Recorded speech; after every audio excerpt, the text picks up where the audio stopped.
Class आज आप देख सकते हैं यहाँ पर हम जो है मीन, मीडियन, मोड और स्टैंडर्ड डेविएशन को फाइंड आउट करेंगे। इस क्वेश्चन के अंदर आपको एक डेटा दिया गया है।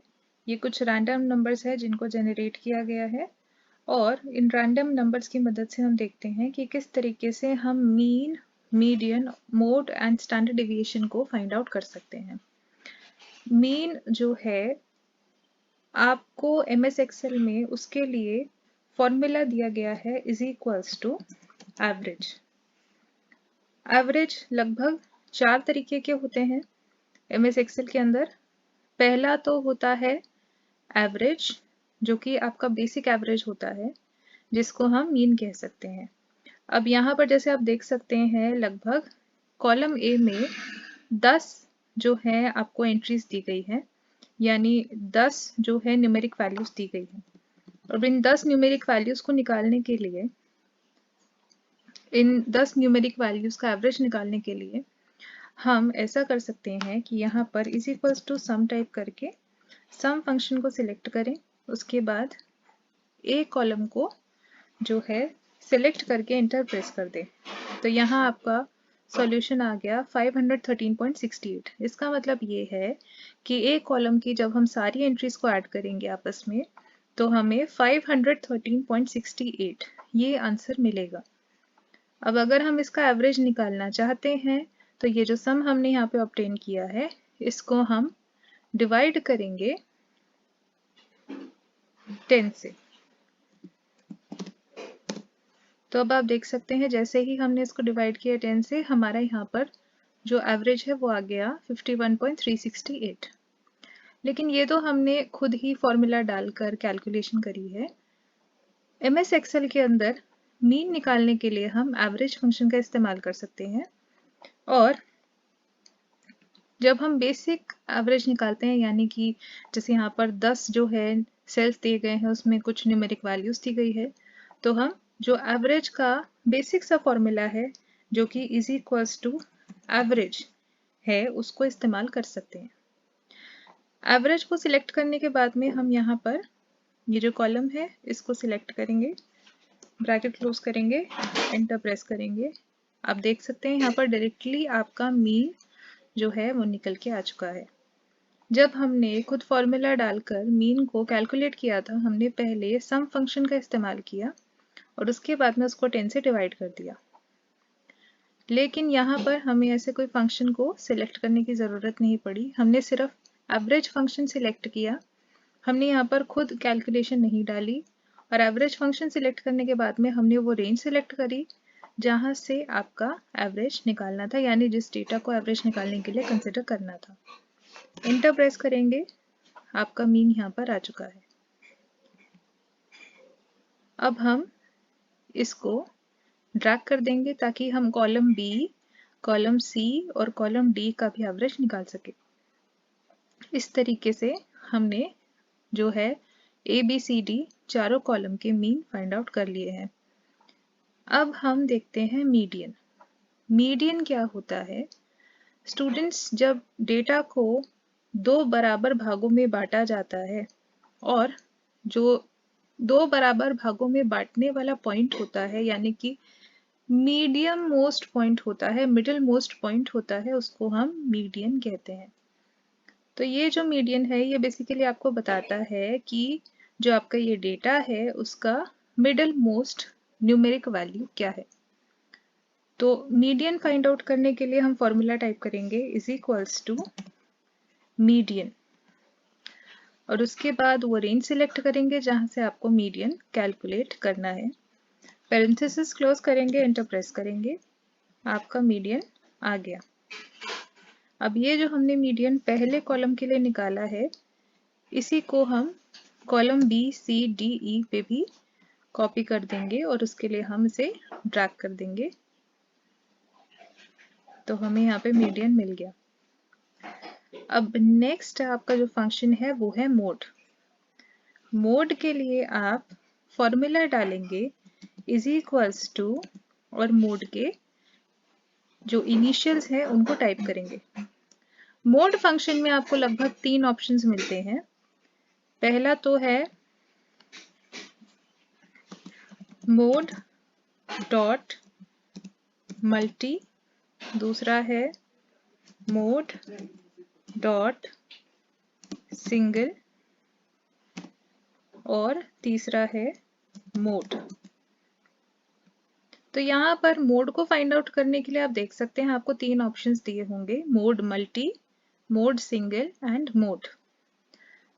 मोड क्या वैल्यू होती है?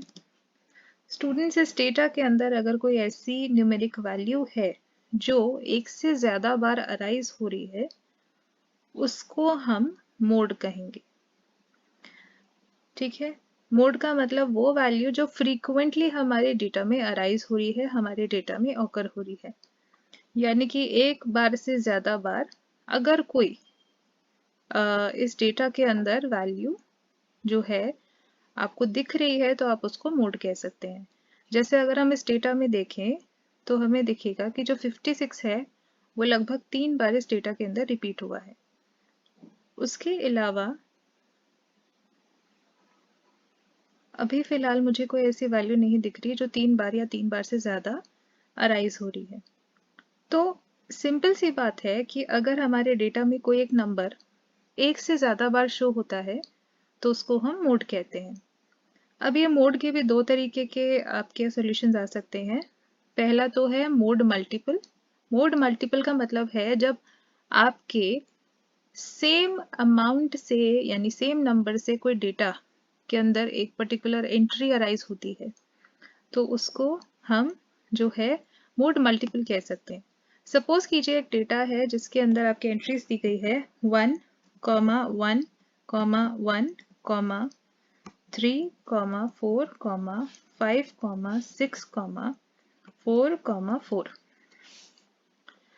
तो अब इस डेटा के अंदर आप देख सकते हैं 1 जो है वो 3 बार अराइज हो रहा है और 4 भी 3 बार अराइज हो रहा है।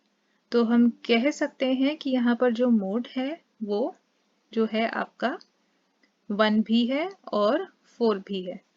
तो अगर हम यहाँ पर मोड मल्टी सिलेक्ट करते हैं तो यहाँ पर आपका मोड आ जाएगा 1, 4, क्योंकि आपके दो मोड के वैल्यूज हैं। यहाँ पर आपको 1 भी उतने ही नंबर ऑफ टाइम्स अकर हो रहा है जितने नंबर ऑफ टाइम्स 4 अकर हो रहा है। तो इसलिए यहाँ पर आप मल्टीपल नंबर्स को एज अ मोड कंसिडर कर सकते हो। लेकिन कैलकुलेशन में ज्यादातर जो है मोड के वैल्यू सिंगल फाइंड आउट किए जाते हैं। तो उस सिचुएशन में एक्सेल क्या करेगा कि ये जो दोनों नंबर्स है 1 एंड 4, ये इक्वल नंबर्स से जो है अराइज हो रहे हैं हमारे डेटा में, यानी कि 3 बार ही आ रहे हैं। बट स्टिल रैंडमली एक्सेल इन दोनों में से कोई एक नंबर को चूज करेगा और दूसरे नंबर को जो है इग्नोर कर देगा। या तो 1 को चूज करेगा मोड दिखाने के लिए या 4 को चूज करेगा, क्योंकि यहाँ पर आपने मल्टीपल नहीं सिंगल मोड का ऑप्शन चुना था। अब उसके बाद में लास्ट में है आपका by default mode. By default mode का मतलब वो मोड जो हम यूजुअली यूज करते हैं। ये भी आपका मोड सिंगल ही होता है, लेकिन आपके फंक्शन को और भी ज्यादा इजी बनाने के लिए इसके अंदर फॉर्मूला जो है इज इक्वल्स टू मोड करके टाइप करने के लिए दिया गया है। इसका मतलब ये है कि यहाँ पर आपको पूरा का पूरा मोड डॉट सिंगल टाइप करने की जरूरत नहीं है अगर आप सिंगल मोड को ऑब्टेन करना चाहते हैं अपने डेटा के अंदर। तो आप सीधा मोड भी टाइप कर सकते हैं। लेकिन अगर आप मल्टीपल मोड इस्तेमाल करना चाहते हैं तो उस सिचुएशन में आपको पूरा फॉर्मूला ये वाला जो है वो टाइप करना पड़ेगा। तो यहाँ पर क्योंकि डेटा है और हम सिंगल मोड चाहते हैं, इसलिए हम यहाँ पर फंक्शन यूज करेंगे is equals to mode dot single. ठीक है, अगर आपको क्वेश्चन में ऑप्शन दिया गया है कि आप जो है मल्टीपल मोड्स का यूज करें तो ही आप मल्टीपल मोड्स निकालिए, अदरवाइज आप सिंगल मोड ही हर बारी निकालना प्रेफर करना। तो ये जो मोड है हमने इसको जो है रेंज सिलेक्ट करके कैलकुलेट करना है। रेंज सिलेक्ट करने के बाद ब्रैकेट क्लोज करेंगे, एंटर प्रेस करेंगे। आप देख सकते हैं आपको यहाँ पर मोड का वैल्यू 56 आ रहा है, क्योंकि हमने देख लिया था कि 56 ही एक ऐसा नंबर है जो 3 बार अराइज हो रहा है एक कॉलम के अंदर। अब इसको हम ड्रैग कर देंगे कॉपी करने के लिए, ताकि हमारे बी सी डी कॉलम के भी जो है मोड निकल आए। बी सी डी कॉलम में भी आप देख सकते हैं 44 बी में और 33 जो है वो सी में आपका मोड है। आपने क्योंकि यहाँ पर सिंगल मोड चूज किया है, इसीलिए अगर यहाँ पर कोई ऐसी एंट्री होगी जो 2 बार अराइज हो रही होगी तब भी इग्नोर कर देगा जो MS एक्सेल है उसको, और फाइंड आउट करेगा और कंसिडर करेगा एक ही वैल्यू को। तो आप यहाँ पर देख सकते हैं जो आपका डी कॉलम है उसके अंदर 55 आपके 2 बारी वैल्यू अराइज हो रही है और 45 भी 2 बार वैल्यू अराइज हो रही है। इसके अलावा आप देख सकते हैं यहाँ पर जो है 2 ऐसी एंट्रीज है 55 एंड 45 जो बराबर नंबर से आ रही है, लेकिन क्योंकि हमने यहाँ पर मोड सिंगल का ऑप्शन चूज किया है इसीलिए एक्सेल जो छोटी वाली वैल्यू है उसको इग्नोर कर देगा या रैंडमली वैल्यूज को इग्नोर कर देगा आप कह सकते हैं, और किसी एक वैल्यू को चूज करेगा। अब लास्ट में हम फाइंड आउट करते हैं स्टैंडर्ड डेविएशन। इसके लिए फंक्शन यूज करेंगे STDEV। स्टूडेंट्स, जब हम स्टैंडर्ड डेविएशन की बात करते हैं तो यहाँ पर आपके ऑप्शंस आते हैं STDEV.P, STDEV.S, STDEV.STDEVA, STDEVPA, STDEV, STDEVP। तो यहाँ पर लगभग 6 से 7 ऑप्शंस आते हैं आपके स्टैंडर्ड डेविएशन के। मैं यहाँ पर लिख देती हूँ ताकि आपको थोड़ा सा पता चल जाए। STDEV.S, STDEV, STDEVA, STDEVPA। तो ये लगभग आप यहाँ देख सकते हैं 5 ऐसे स्टैंडर्ड डेविएशन के फंक्शंस है जो मोस्ट कॉमनली यूज किए जाते हैं जब हम स्टैंडर्ड डेविएशन को फाइंड आउट करते हैं। इसमें जो सबसे पहला वाला ऑप्शन है आपका STDEVP, इसके अंदर STDEV का मतलब है स्टैंडर्ड डेविएशन, लेकिन उसके बाद में जो पॉइंट P है ये पॉइंट P का मतलब है स्टैंडर्ड डेविएशन ऑफ पॉपुलेशन। तो यानी कि हम कह सकते हैं इसका मतलब है स्टैंडर्ड डेविएशन ऑफ पॉपुलेशन, क्योंकि यहाँ पर स्टैंडर्ड डेविएशन हम निकालते हैं पॉपुलेशन का। ठीक है। दूसरा ऑप्शन है आपका STDEV.S। यहाँ पर STDEV का मतलब तो आप समझ गए होंगे कि स्टैंडर्ड डेविएशन है, लेकिन यहाँ पर क्योंकि .S है तो इसका मतलब ये है कि यहाँ पर हम स्टैंडर्ड डेविएशन ऑफ सैंपल को फाइंड आउट कर रहे हैं। तो इसका हम फॉर्म लिख देते हैं, फुल फॉर्म। पॉपुलेशन की बजाय हम यहाँ पर चेंज कर देंगे सैंपल। तो यहाँ पर हमने लिख दिया स्टैंडर्ड डेविएशन ऑफ सैंपल। अब ये जो तीसरा ऑप्शन है इसका मतलब है नॉर्मल स्टैंडर्ड डेविएशन, लेकिन ये जो नॉर्मल स्टैंडर्ड डेविएशन का आपको फंक्शन दिया है इसका मतलब भी स्टैंडर्ड डेविएशन ऑफ सैंपल ही होता है। ये एक तरीके से जो MS एक्सेल यूजर्स है उनका जो यूजेज है उसको सिंपल करने के लिए इन्होंने यहाँ पर फंक्शन में .s देने की बजाय सीधा सीधा एक शॉर्ट फॉर्म दे दिया, एक शॉर्ट जो है फंक्शन दे दिया STDEV। जब आप नॉर्मल स्टैंडर्ड डेविएशन निकालते हैं पॉपुलेशन को कंसिडर ना करते हुए बल्कि सैंपल को कंसिडर करते हुए, उस सिचुएशन में आप STDEV फंक्शन का भी यूज कर सकते हैं या STDEV.S फंक्शन का भी यूज कर सकते हैं। दोनों का मतलब सेम होता है कि आप स्टैंडर्ड डेविएशन ऑफ सैंपल निकालना चाहते हैं। चौथा ऑप्शन है आपका स्टैंडर्ड डेविएशन ए। स्टैंडर्ड डेविएशन ए का मतलब है कि जब हम टेक्स्ट को भी कंसिडर करते हैं कैलकुलेशंस करते समय।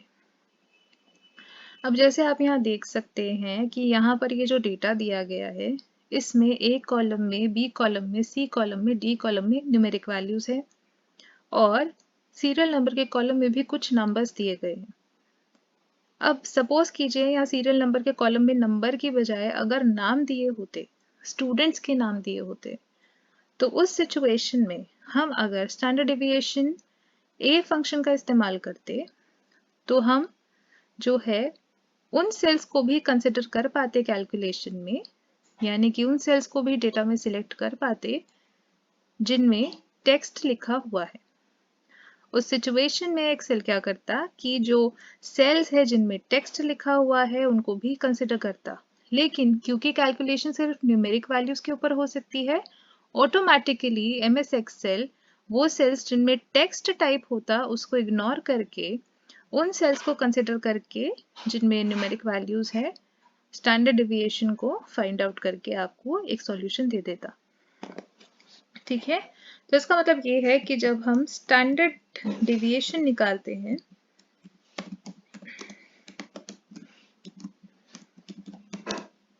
रेफरिंग टेक्स्ट सेल्स या सेल्स फिल्ड विद टेक्स्ट,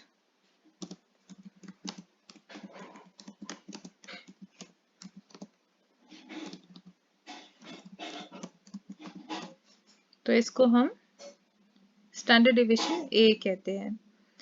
अब लास्ट आपका फंक्शन है standard deviation P A. Standard deviation P A का मतलब है standard deviation of population with cells filled with text. तो अगर आप स्टैंडर्ड डेविएशन पॉपुलेशन निकाल रहे हैं, जो कि यहाँ पर आप फर्स्ट ऑप्शन में भी देख सकते हैं, और उसके साथ साथ आप उन सेल्स को भी कंसिडर कर रहे हैं जिनमें आपके जो है टेक्स्ट वैल्यूज दी गई है, न्यूमेरिक वैल्यूज नहीं, टेक्स्ट वैल्यूज दी गई है, तो उस सिचुएशन में आप इस फंक्शन का इस्तेमाल कर सकते हैं। तो इसका भी फुल फॉर्म लिख देते हैं अभी।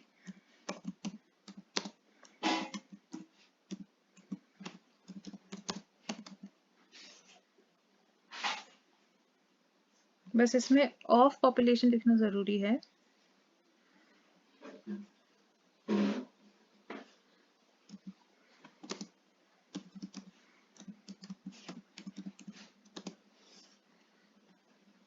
तो यहाँ पर ये है standard deviation of population referring cells filled with text.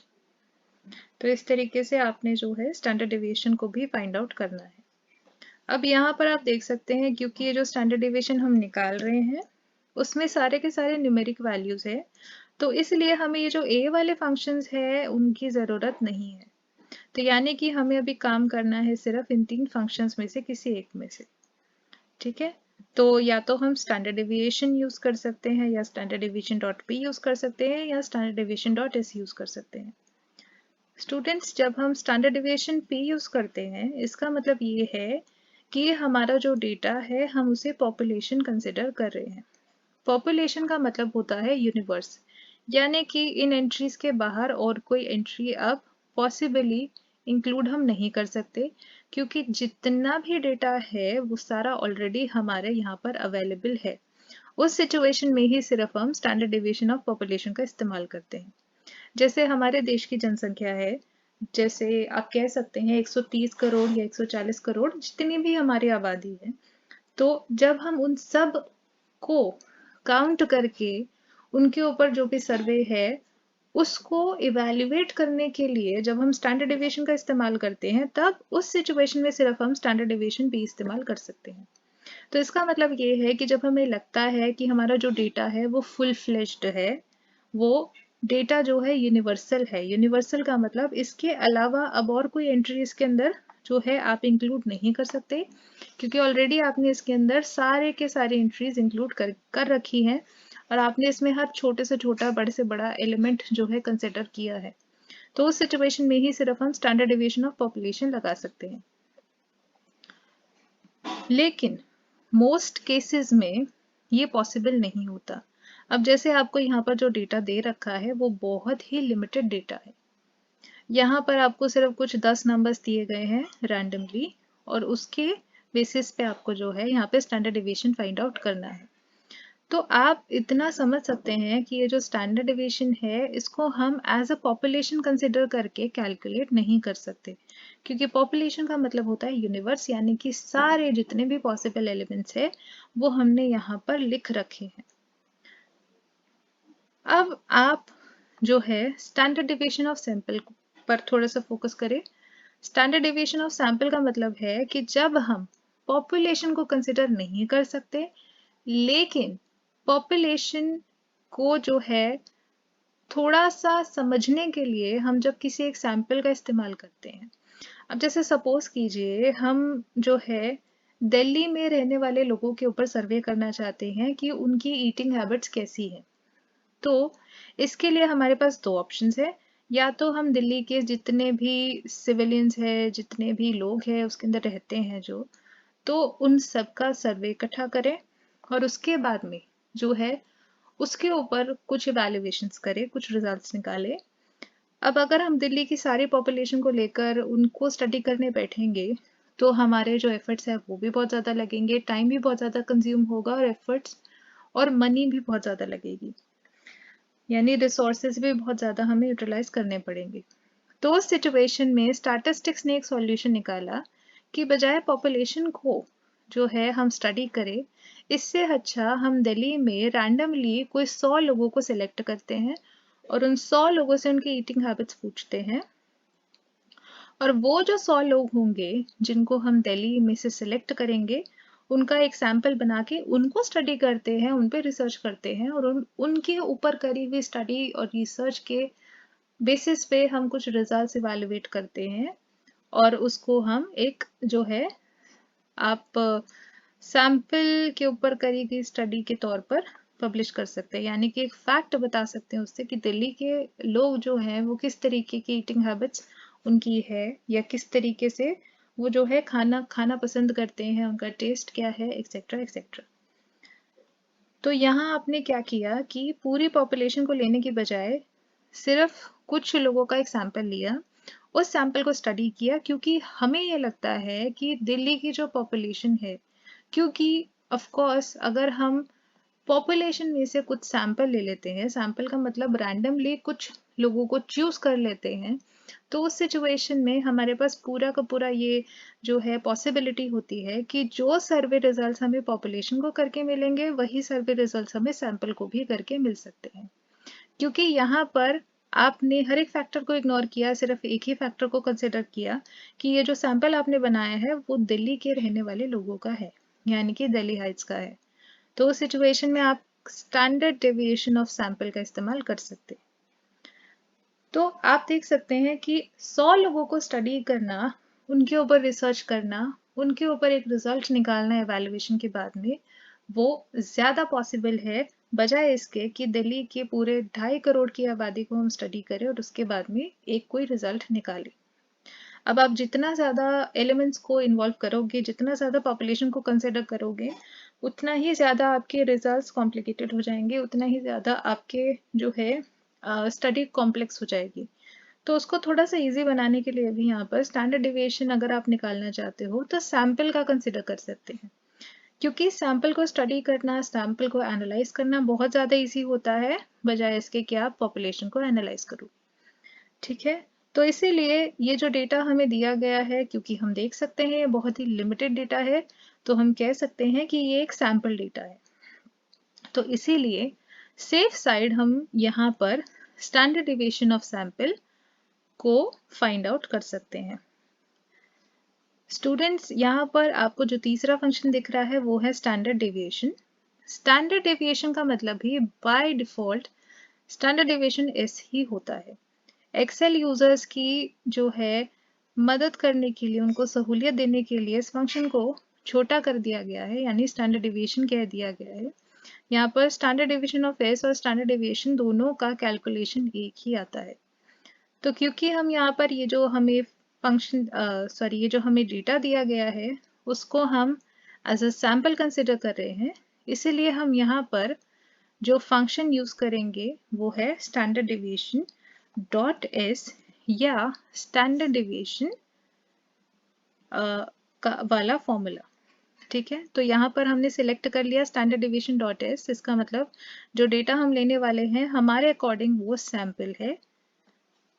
हमने कॉलम को सिलेक्ट किया, ब्रैकेट क्लोज करी, एंटर प्रेस किया, हमारा यहाँ पर सॉल्यूशन आ गया। ठीक है, अब इसको कॉपी करने के लिए हम ड्रैग कर देंगे। एक बारी मैं आपको स्टैंडर्ड डिवीजन पी भी करके दिखा देती हूँ कि किस तरीके से सॉल्यूशंस आपके चेंज हो जाते हैं अगर हम इसी सेम डेटा को पॉपुलेशन कंसिडर करेंगे तो यहाँ पर मैंने स्टैंडर्ड डिवीजन पी टाइप किया है, तो मैं स्टैंडर्ड डिवीजन पी वाला फॉर्मूला ही लगाऊंगी यहाँ पे। तो मैंने ये फॉर्मूला लगाने के लिए इसे सिलेक्ट किया, डेटा को सिलेक्ट किया, ब्रैकेट क्लोज करी, एंटर प्रेस किया। आप देख सकते हैं यहाँ पर पॉपुलेशन का स्टैंडर्ड डिवीजन जो है वो एक वैल्यू कम है और स्टैंडर्ड डिवीजन ऑफ सैंपल जो है वो आपको ज्यादा शो कर रहा है। ठीक है, अब इसको कॉपी कर देते हैं आगे। आप आगे भी देख सकते हैं ये वैल्यू भी स्टैंडर्ड डिवीजन सैंपल से कम है, ये वैल्यू भी स्टैंडर्ड डिवीजन सैंपल से कम है, ये वैल्यू भी स्टैंडर्ड डिवीजन सैंपल से कम है और ये वैल्यू भी स्टैंडर्ड डिवीजन सैंपल से कम है। तो इसका मतलब हम ये कह सकते हैं कि स्टैंडर्ड डिवीजन ऑफ पॉपुलेशन जो है, क्योंकि इसको जो स्टैंडर्ड डिवीजन पॉपुलेशन है इसका मतलब ये है कि जो हमने डेटा सिलेक्ट किया है स्टैंडर्ड डिवीजन को कैलकुलेट करने के लिए वो पॉपुलेशन है। पॉपुलेशन मतलब इसके अंदर आपने हर एक एलिमेंट को कंसिडर किया है, इसलिए यहाँ पर ये जो रिजल्ट्स है वो आपके स्टैंडर्ड डिवीजन सैंपल से कम शो हो रहे हैं। और यहाँ पर क्योंकि आपने एक सैंपल सिलेक्ट किया है इसलिए यहाँ पर स्टैंडर्ड डिवीजन ऑफ सैंपल के अकॉर्डिंग आपका कैलकुलेशन हुआ है और ये आपको ग्रेटर वैल्यूज दिख रही है जब आप स्टैंडर्ड डिवीजन पॉपुलेशन के साथ मैच कर रहे हो। तो इसी तरीके से आपको डेटा का जो है mean, median, mode, standard division calculate करना है।